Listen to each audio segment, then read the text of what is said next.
Hello, everyone, and welcome back to another episode of On the Bright Side. I'm your host, Caroline Susko, and I am so happy to be here today. And I am even more happier because we have an amazing guest today. One of you requested to have her come on, and the second I heard all the amazing things she does while also being an advocate for mental health, I was like, yep, let's have her on the pod. So if you don't know her, I'm so excited for you to meet her and literally fall in love with her. So let's welcome On the Bright Side's latest guest, Cailin Bracken. Hello. I am so excited. That was the kindest intro also. I'm so And excited. whoever requests that I come on, I love you. That is so kind. I'm so incredibly happy to be here. I was telling Caroline that I listened to her previous episode right before we came on, and I was just blown away by how wonderfully gracious and thoughtful you are. I was like, I'm gonna learn so much sitting That's how across. I was thinking. Like, So I was like, I'm gonna learn excited. so much from her. Like, you're my idol. I'm like, okay, Oh my girl. goodness. Likewise. Okay, so to give everyone a quick background, Cailin is quite literally a triple threat. She's done TED Talks. She just put on an amazing event with Colton Underwood to raise mental health awareness. She's running a marathon with the Release Recovery Foundation while working with free people. And if that's not enough, she also has her own podcast called Sunday Questions, where she talks about all things mental health and inspiration. And it's literally such an amazing podcast. You are so well spoken, and time again, you put so many people's thoughts into words, and it is a superpower. When I heard, or you like posted something about like friends and whatever in like the lifetime, I was like, yep, like this is it. I loved it when you reposted that because that was when I was still blogging and I actually put a blog out today because I was just feeling like writing because that Mm-hmm. was kind of my original medium was written word. And now I love speaking and obviously podcasting. It just once you get into the audio space, it's like there's nothing like it if you do love it. Mm-hmm. So I was so excited when you reposted that 'cause I was like, that was something I have not shared in so long. And to see it almost Yeah. reborn on the internet was incredibly gratifying because it was a I hold close to my heart. I literally sent it to my friends. I go, this is what I needed. This is what I need to hear. And I was like, I need to meet this girl right now. I need to become friends with her. She needs to come on the podcast. You are so sweet. You are so it's so funny. I love that's like the one thing that I think I find so much purpose in as someone who is, and I know you're in a similar position because you talked about on your podcast of pursuing this life as a content creator. And I think Mm-hmm. so many people are so bashful about it. But like, why can't I pursue working for myself the same way other people pursue working in consulting? Exactly. And it Yeah. is a little bit radical to just own it and be like, I want to be a content creator. I want to be a podcast Mm-hmm. host full time. I want to create my own content. And I find so much purpose in being able to put things into words for other people. And I always say, if there's anything I want to do with the work I put out, it's like if I can make one person feel a little bit more normal, I'm doing air Mm-hmm. quotes, it'll make me feel so much better because having struggled with anxiety and OCD and different mental health challenges, it's like all you want is to not feel crazy and Exactly. you don't want to feel broken, you don't want to feel crazy. And so I'm like, if I have to do, if I have to be honest and vulnerable, that's perfectly fine. I just Mm-hmm. want someone out there to be like, oh, she said it. I'm not crazy. That's all I need. Yeah. Yeah. And that's exactly how I feel because I still do, don't get me wrong, but like so much OCD anxiety growing up. Like we have very similar stories, different ways, but it was just like it consumed me. And it was so hard to like put words to it because literally everyone just thought I was crazy. And I was like, it's not me, like it's my brain. And like I'm me and my brain's me, but right now we're like working together and it's just so like extra hard. You know what I mean? Of course. And I'm grateful that I've had the education that I've had, and we're both lucky to Hmm. be in college, that I've been able to find the words to tell these stories in ways that are really concise. And ironically, I actually study the communications of science, which everyone's always like, what does that mean? I'm like, I don't even know. It just seemed like the major that was most interesting to me. But I have learned how to translate really confusing things into something that's palatable and digestible for someone who doesn't know anything about it. And I think I have unintentionally learned how to make those things where it feels like it's completely neurological or it's the anxiety in your body and you can't even get in touch with it because it's so scary. You don't even want to look at it. It's like, I just want to run from it, but it's running with you. Hmm. I completely understand what you mean. And it Yeah. is so Yeah. difficult. Definitely. So, we are going to talk a lot today about mental health, coping, everything in between. So we'll get into it because I know we both have a lot to say. But before we get into today's episode, I start each episode off with a grateful to set the tone and allow us to realize how much we have to be grateful for because we can so easily overlook it. So if you want to go first, I don't want to put you on the spot, but if you want to go first, be grateful, go for it. I would love to. I today am very grateful for the preparation that I've put in to my marathon. I'm running a marathon next weekend. Next And weekend? yeah, Oh my gosh, it's so exciting. I'm so excited. It's been on my bucket list for the longest time to run the New York City Marathon.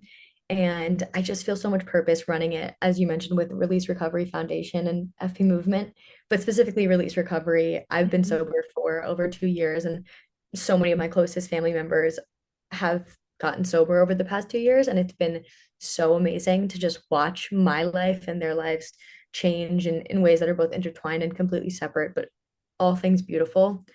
And I'm just getting so excited to run for a purpose. Like, there's so much charge around marathons of being like, Yeah. how fast do you want to run? And how do you want to feel? Are you worried? And it's like, I just really feel very grateful to have been given the opportunity to do Mhm. this for a cause that I really, really care about. And so I'm just reflecting as the marathon comes closer because I know I'm going to miss it as soon as it's over. How long have you had to train for that? A while, right? So I've been training since July. Holy crap. That's It's so exciting though. You've got to be so excited that like you're in the home stretch, like just doing it. Oh my gosh, it's so funny because even though my body at this point is just like, what are you doing? It's also the gratitude. I keep having to come back to it. And every time I go out for a run, I'm like, I'm so grateful that I have this opportunity. I'm so grateful to be doing this. And even you said on your podcast last week, like it is a little bit radical to not sit in like the victim mentality, but to be like, oh my goodness, I'm so lucky I get to do this run because, and I think the same way as you, of like my legs work, people's legs Mhm. don't work. People don't live in Right. communities safe enough. People are struggling with mental illnesses that keep them inside. Like I feel so lucky to be able to go out on a run and use that as a source of happiness. And Mhm. it just is beyond me the fact that I've gotten to do this for the past few months and have found the time and space for it. You are so precious. Oh, I'm so excited for you. Oh my gosh, thank you. Thank you. Oh my gosh, I love it. So, for my grateful today, I'm super grateful that we get to talk about mental health and mental health awareness has become such a bigger topic of conversation, kind of like we were talking about before, because I feel like the more people that can understand and feel heard and know that they're not alone and don't feel crazy is so important. And when people like you or me are so vulnerable when it comes to talking about mental health, it just can really bring people closer and allow for so many relationships to be built because I feel like if you didn't talk about mental health, I feel like I would have never come across your page. And so I'm like super grateful that people are now so vulnerable in today's day and age where it's almost normalized to a point where everyone can like just understand each other and it's a lot less difficult to go through it alone. Completely. It is. I work with this man who's amazing. His name's Harry Miller. He's also a mental health advocate of sorts. And his whole motto around it is don't make it weird. And I was like, I think if our generation has done anything really well, it's not making it weird to talk about these things. And it really has just become a part of the discourse. So I'm Yeah. incredibly grateful for that as well. No, yeah, like if like when I cope, it's with humor now, and everyone, that's just how everyone does it, and I'm like, yep, that's how it works now. Oh, totally. Yes, it's amazing. It really is. And all of our parents are still kind of acclimating. I always make fun of my mom, Mhm. who will definitely listen to this. I adore her. She, for a long time, would change her tone of voice when she would ask me about my mental health. She'd be like, so what? How was that exam? And how is your eating disorder? And I'd be like, okay, let's be real. You're now making Okay, me feel mom. bad. Yeah, there's nothing to be ashamed of. It's just something that happens Yeah, to your mind, to your body. But it really is a gift that we have all found some yeah, comfort in talking about it. definitely, for sure. So before we go on, how about you tell everyone more about yourself, and then we can go more into your mental health story. Course. So my name is Cailin Bracken. I'm 21 years old, and I'm currently a senior at Vanderbilt University in Nashville, Tennessee. I was recruited to play Division One lacrosse on our women's lacrosse team here when I was a junior in high school. I grew up in northern New Jersey. I loved it. I'm from Ridgewood, if anyone is a North Jersey listener. But I got recruited when I was a junior in high school. I played at a pretty elite level growing up, and came to college and I was struggling a lot with my relationship with lacrosse, which is a lot of how I got into the mental health advocacy realm. and working a lot with student athletes and elite athletes.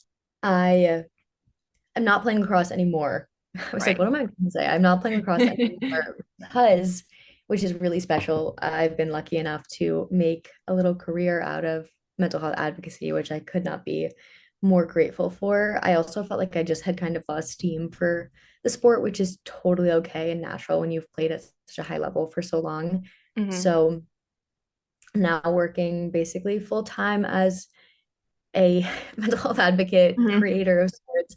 I also work for mindbodygreen.com, which is something I don't talk about a bunch. It's just something that I love doing. And I've been very adamant about supporting myself through college and trying to be financially independent, Hmm. which almost to a fault where it's like, okay, let yourself be young. Yeah, no, definitely. I get that. Yeah. Yeah. It's so difficult. It's a difficult, I guess, line to walk because it's like I really want to be independent, but then also Mhm. I want to let myself be, 18, 19, 20, 21 while I'm this age. But I work for mybodygreen.com. I work in their nutrition e-learning team. So we develop programs. It's very fun. I've been with them for 2 years, That's a so little bit fun. over that now. And then I work as a mental health advocate. As Caroline said, I have a podcast called Sunday Questions, Yeah. which was born from a series of me just putting up that little ask me a question box on Instagram and Hmm. people writing in on Sundays. And I started a podcast almost a year ago and decided to just roll with that because I love giving advice. I love talking through things, hearing what people are going through. I love asking people what's on their mind. I just think there's so much beauty and connection through questions and curiosity. And that's kind of been my thesis throughout all of this work that I keep circling back to because frequently, as I am a senior in college, I'm like, what do I want to do with my life? And Yeah. then I realized I'm already doing some really awesome things. I just need to give myself the grace to be like, you're really doing more than you ever thought you would be doing at this point in your life. Just let yourself celebrate that and appreciate where you are now because it's so easy to get stuck in that trap of I just did a Hmm. podcast episode on this earlier in the week. It's so easy to get stuck in that trap of wondering what you're going to do with your life and you're not Yeah. realizing that you're actually doing something with your life as you ponder that. Yeah, and I feel like both of us just being seniors, we both kind of have like that's my mentality always. I'm like, what can I be doing next? Where can I go from here? But like people just keep telling me, like, Caroline, like soak this up now. Like life's gonna get so much more crazier. Just like be happy with what you're doing right now and don't always try to get onto the next thing. Stay in this moment, soak it in while you can. It's so funny too, because as seniors, it's like everyone in the generations above us is like, soak it in, enjoy college. Mhm. You only get to do it once. And then at the same time, it's like LinkedIn is the fanciest, most popular thing Yeah. at my school. And it's like everyone's talking about what they're going to do after graduation. And it's like, how are you supposed to be present in this when there's some cognitive dissonance of one person telling you that you should be soaking this in and don't even look ahead, and the Right. other person being like, what are you doing when you graduate? It's just, it is a hurricane that is difficult to be in, but it's a really, really beautiful place to be. Hmm. And I keep reminding myself like I'm not always going to have this level of uncertainty, both to my detriment and also as a really wonderful blank canvas. Like I don't know what's going to happen, and that's a really cool thing. Hmm. Does LinkedIn scare you? Because it scares the shit out of me. Oh my gosh, terrifying. Also, I'm very into being casual, and I see my friends who are like It's so insane. proper. Oh, everyone's like, great job. So proud of you. Like it's, and I mean, of course, congratulate people, but I just want to come and be like, woo, go you. Mhm. Yeah, it's like, But thank you, comma, congratulations on your endeavors. I'm like, oh my gosh, we're like, everyone's like cosplaying Office. It's so yeah, strange. yeah, It really that's is. exactly what it is. Or people go on there. I've noticed this.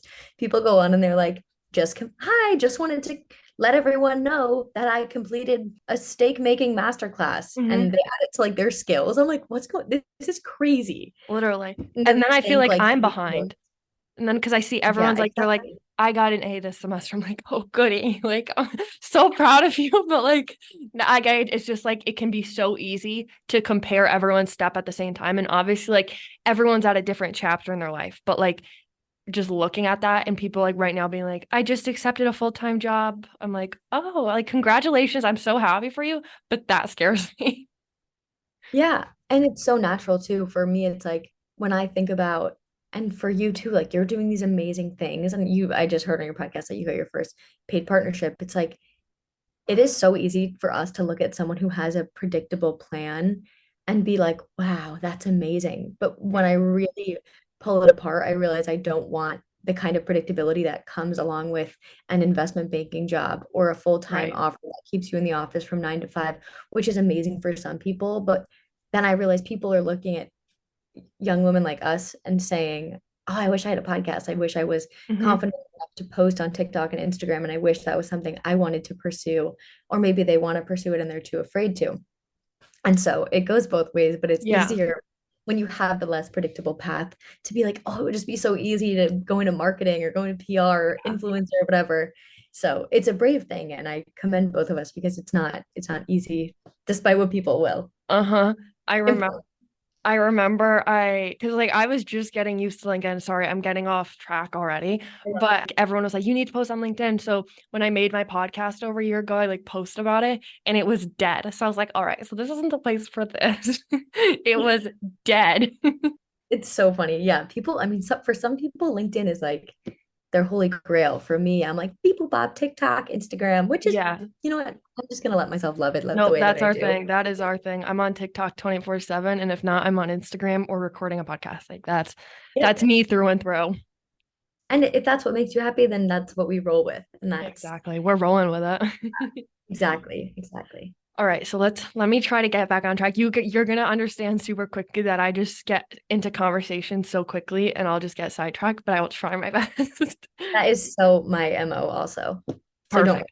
You're in a Okay, safe good. place.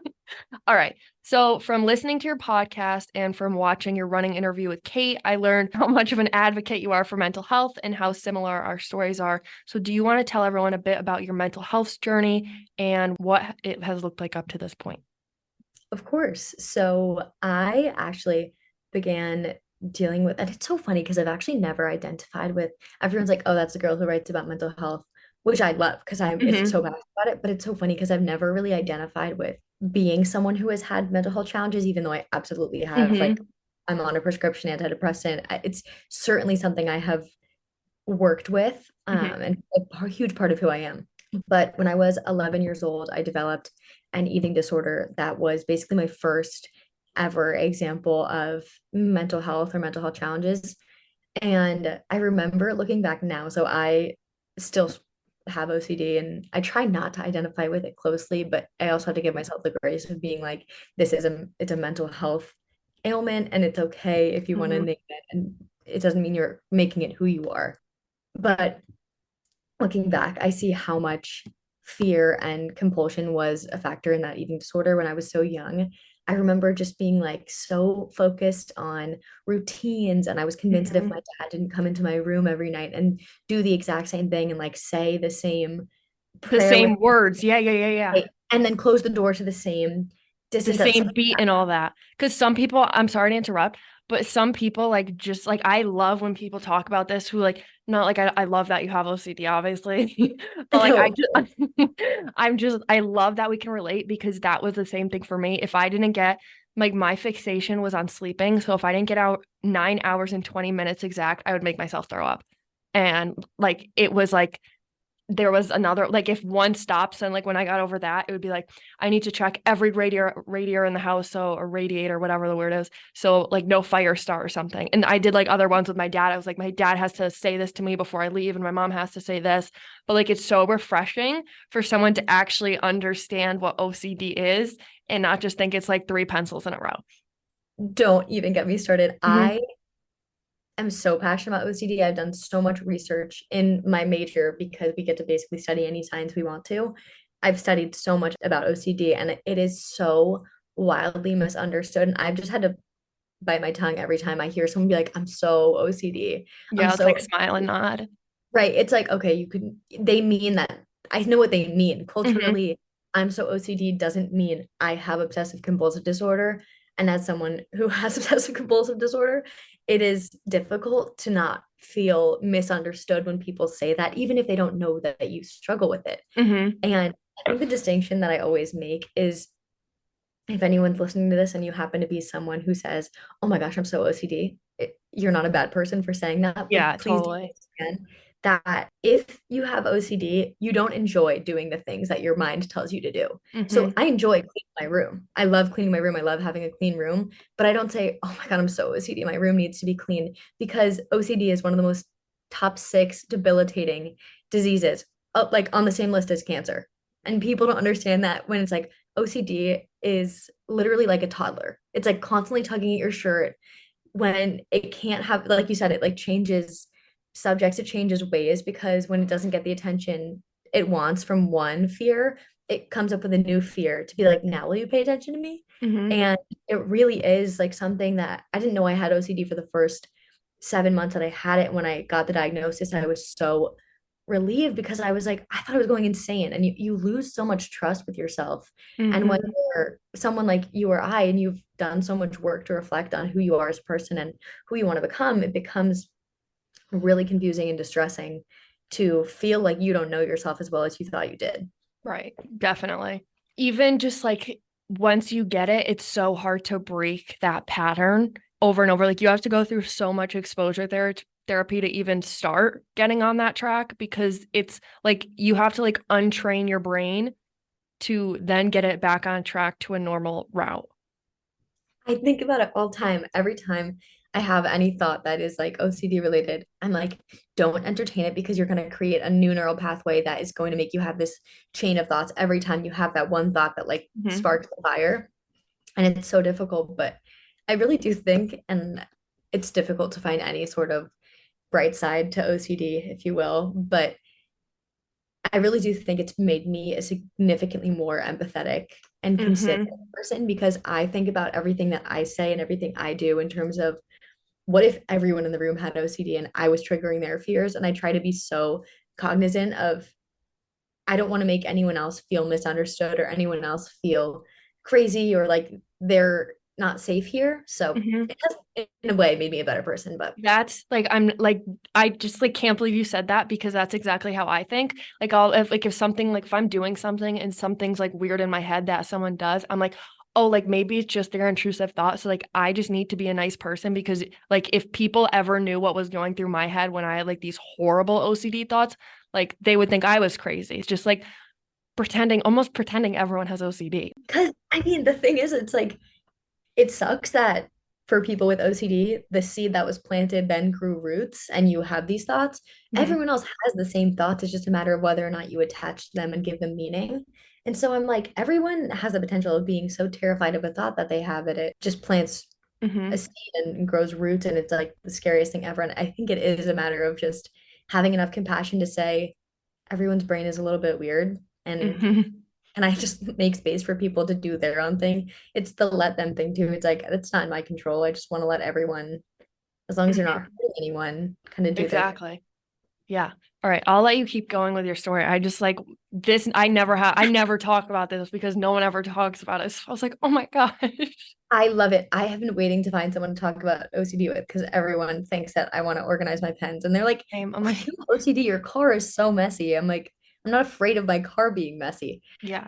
You're like, I'm afraid of how many times the door slams or something. Like, things like that, right? It's like so many different insane Mhm. just like subtopics.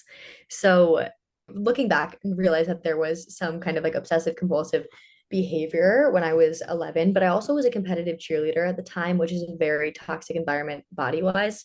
So it's like you want to be a flyer and you want to be the lightest, and everyone who is 11 or 12 has like ripped abs, which is neither here nor there, but I got really into it and I really wanted to be thin, but I didn't realize I had these fears around food that were abnormal. I was like very focused on random metrics. Mhm. It wasn't like calories and it wasn't ingredients. It was more so just random metrics that I had decided were bad. And so I struggled with eating disorder for probably 3 years. And then by the time I got to high school, I kind of subconsciously healed from that. And I remember resisting therapy when I was in fifth grade because Mhm. my mom was like, "I bring you to someone." And I went to this one, I think it was a psychiatrist actually, and they had me draw a picture of myself. And I was like, I'm not dumb. I know you think I'm going to draw a picture of like somebody way bigger than me. Mhm. But I just ended up drawing like me with the way that I looked. And Mhm. they still didn't understand why I was struggling with this if I knew that I was small, and I couldn't even explain it because it was really Yeah. just a control at that point. And then I was pretty fine like all of high school, no anxiety, no depression, no eating disorder. And then senior year of high school, I was still drinking and like I said, I don't drink anymore, which is a huge factor in why I have become the person that I am. And this one night, I was like struggling with my mental health that whole summer, kind of leading up to my senior year, just because my plans didn't pan out in the way that I thought that they would. And I felt like my parents were mad at me. And I just was like really confused at that point in my life. I felt very lost. And I was drinking a lot with my friends. And then I was talking to this one boy. And then I kissed this other boy. And then I kissed that boy. And I was just like a mess. Like Mm-hmm. to this day, everyone's like, what's the worst thing you've ever done? I'm like, I once kissed two boys in one night. And looking back, it was like catastrophic at the time. I was like, Yeah. I'm the worst person ever. Oh, and I lied about it. That was the worst part. I looked Anxiety the next morning is worse than anything. Oh, oh my goodness. I was horrified with myself.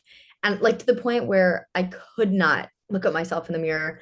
That was the first time I dyed my hair blonde because I was like, I don't even want to see this person in the mirror anymore. That was really when I started this like relapse, if you will, Yeah. of my eating disorder. And that's when I really started struggling with depression and consequently my relationship with lacrosse, which only got worse when the pandemic started our senior year. And I was locked Mm-hmm. inside and everyone's doing Chloe Ting workouts and diets. And I just Yeah. it's a perfect storm for me to really start restricting myself.